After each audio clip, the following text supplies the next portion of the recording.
Halo teman-teman, di video kali ini kita memasuki submateri yang kedua, yaitu manusia hidup dalam perubahan dan keberlanjutan. Nah, pada video sebelumnya kita sudah mempelajari 3 konsep yang tidak bisa dipisahkan dari ilmu sejarah. 3 konsep tersebut adalah manusia, ruang, dan waktu. Nah, sedangkan perubahan dan keberlanjutan itu ada kaitannya dengan konsep waktu. Nah, jadi perubahan dan keberlanjutan itu hubungannya dengan konsep waktu. Jadi gambarannya seperti ini. Apabila ada masa lalu, maka ada masa kini, dan juga masa yang akan datang, atau masa depan. Nah, kita sebagai manusia yang juga dikenal sebagai subjek atau pelaku sejarah berada di masa kini. Manusia ada di masa kini. Nah, sedangkan dalam konsep waktu itu, waktu pasti selalu berjalan. Misalkan dari masa kini, maka kemudian akan menjadi masa depan, seiring berjalannya dengan waktu. Begitupun manusia. Karena manusia itu berada pada dimensi ruang dan waktu, maka seiring dengan berjalannya waktu, maka manusia pun akan mengikuti berjalannya waktu tersebut. Apabila waktu sudah maju ke masa depan, maka manusia pun akan mengikutinya. Nah, sedangkan pada masa lalu, yang kita kenal sebagai sejarah pun mengikuti perkembangan zaman, mengikuti dengan seiring berjalannya waktu, dan mengikuti pula manusia sebagai pelaku atau objek dari ilmu sejarah. Jadi, sejarah itu bukanlah ilmu yang statis, tapi dinamis, mengikuti perkembangan zaman dan mengikuti berjalannya waktu. Jadi, apabila manusia berada di masa kini, maka masa lalu kita kenal sebagai sejarah. Apabila manusia sudah maju ke masa depan, sudah berjalan ke masa depan, masa kini bisa kita kenal sebagai sejarah. Jadi, apabila kita tinggal pada tahun 2010 atau tanggal deh. Misalkan kita tinggal di tanggal 10. Maka tanggal 9 itu bisa kita sebut sebagai sejarah bagi manusia tersebut. Apabila sudah keesokan harinya, tanggal 11, maka tanggal 10 bisa pula menjadi sejarah bagi manusia. Jadi sejarah itu mengikuti perkembangan zaman dan juga manusianya itu sendiri. Selanjutnya, nah sudah ada foto. Foto ini adalah foto dari Kunto Wijoyo. Beliau adalah seorang sejarawan Indonesia.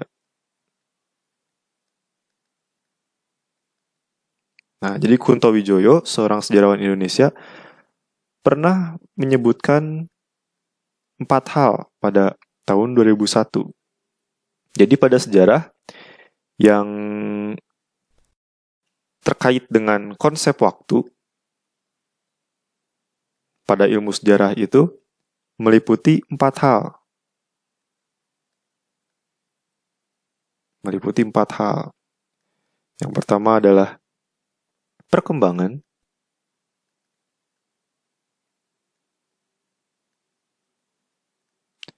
Yang kedua adalah kesinambungan.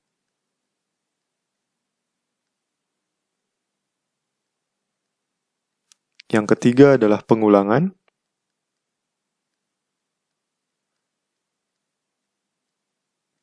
Dan yang keempat adalah perubahan. Nah, jadi menurut Kunto Wijoyo, seiring dengan berjalannya waktu, manusia bisa saja mengalami 4 hal kemungkinan ini.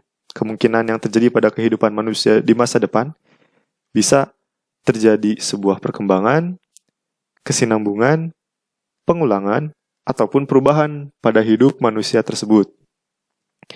Untuk lebih jelasnya, kita jelaskan satu persatu. Yang pertama adalah perkembangan. Perkembangan itu dapat diartikan kehidupan tersebut bergerak secara turut-menurut atau menuju keadaan yang lebih baik.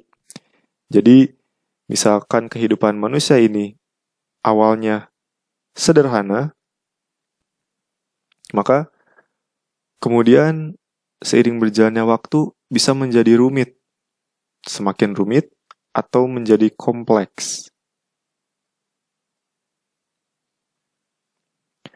Nah, di mana dari sesuatu yang sederhana menjadi sesuatu yang rumit yang kompleks ini dalam artian yang lebih baik. Jadi perkembangan itu dari suatu keadaan, suatu posisi untuk kemudian berkembang menjadi yang lebih baik. Contohnya seperti itu. Contohnya adalah seperti awal ditemukannya benua Amerika. Ini contoh.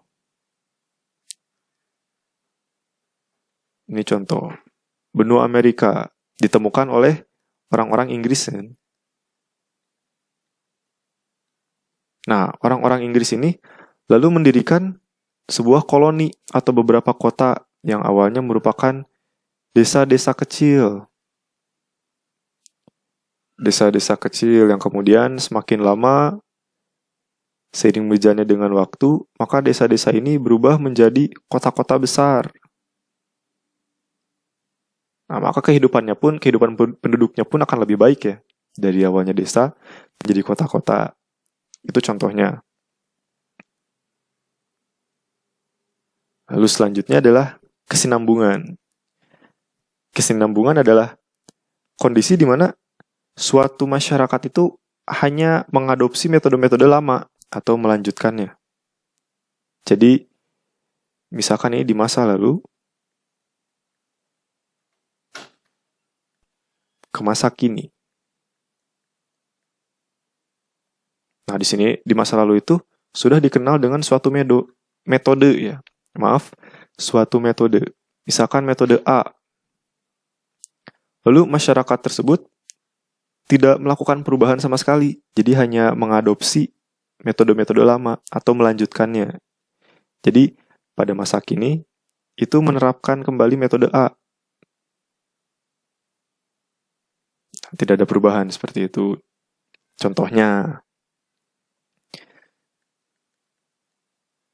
contoh kasus seperti saat VOC mulai memasuki Indonesia, di saat VOC sudah menguasai Indonesia, jadi Indonesia sudah dikuasai oleh VOC atau oleh Belanda, maka raja-raja yang berkuasa pada saat itu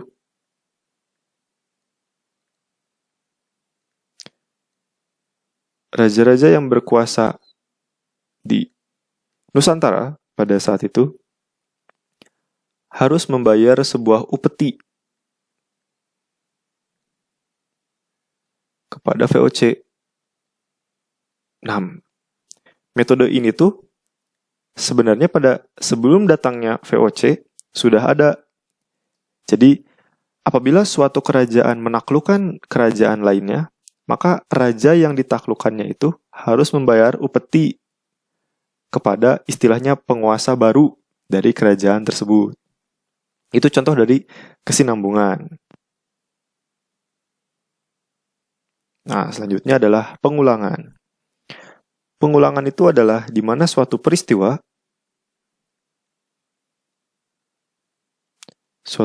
sejarah kembali terulang di masa kini. Nah, kan peristiwa sejarah itu dikenal dengan biasanya terjadi di masa lalu ya. Peristiwa sejarah itu terjadi di masa lalu biasanya. Tapi ternyata terjadi lagi di masa kini. Nah, itulah di mana terjadinya pengulangan pada kehidupan manusia. Contohnya adalah pada zaman Belanda.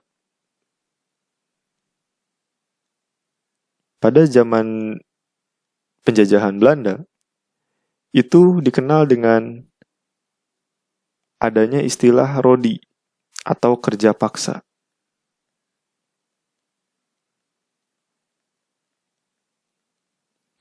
Kerja rodi ini terjadi pada tahun 1800-an ya. Nah, setelah selesainya penjajahan Belanda, muncullah penjajahan Jepang.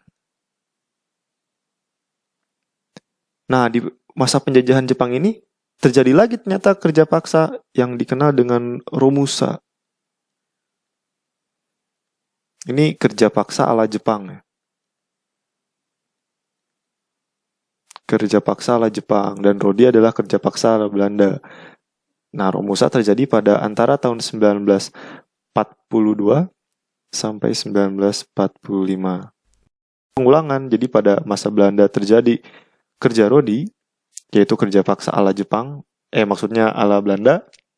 Nah, pada datangnya invasi Jepang ke Indonesia, penjajahan Jepang, muncul kembali kerja paksa dengan nama romusa, yaitu kerja paksa ala Jepang, ya. Istilahnya seperti itu.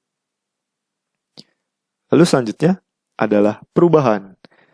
Perubahan itu di mana suatu wilayah atau suatu daerah mengalami perkembangan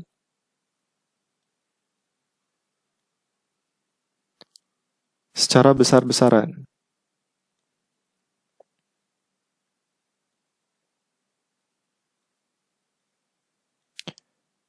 Dengan waktu yang relatif singkat.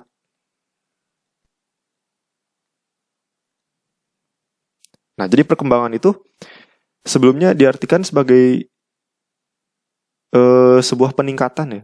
Jadi dari yang awalnya sederhana, lalu berubah menjadi lebih kompleks. Nah, contohnya seperti ini. Tapi terjadi secara singkat atau secara cepat. Dan biasanya juga dipengaruhi oleh adanya campur tangan pihak lain atau campur tangan pihak lain.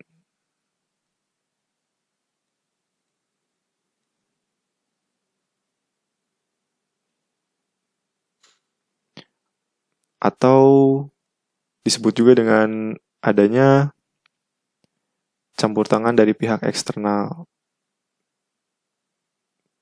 dari luar daerah, luar wilayah, atau luar kelompok masyarakat tersebut. Contohnya adalah, nah, pada masa sekitar tahun 1970-an, 1960-an sampai 1970-an, ada gerakan komunisme. Ada gerakan komunisme nih di Vietnam. Yang berakhirnya dengan kekuasaan Partai Komunis di Vietnam. Nah, katanya si komunis ini dibawa oleh Uni Soviet dan juga Cina. Nah, contohnya seperti itu. Jadi awalnya Vietnam yang awalnya bukan negara yang komunis, tiba-tiba pada sekitar tahun 1960 sampai 70-an itu muncul gerakan komunisme di Vietnam yang konon katanya dipengaruhi oleh Uni Soviet dan Cina yang sebagai negara komunis besar pada saat itu. Nah, jadi itulah 4 hal yang meliputi dari konsep waktu dalam sejarah.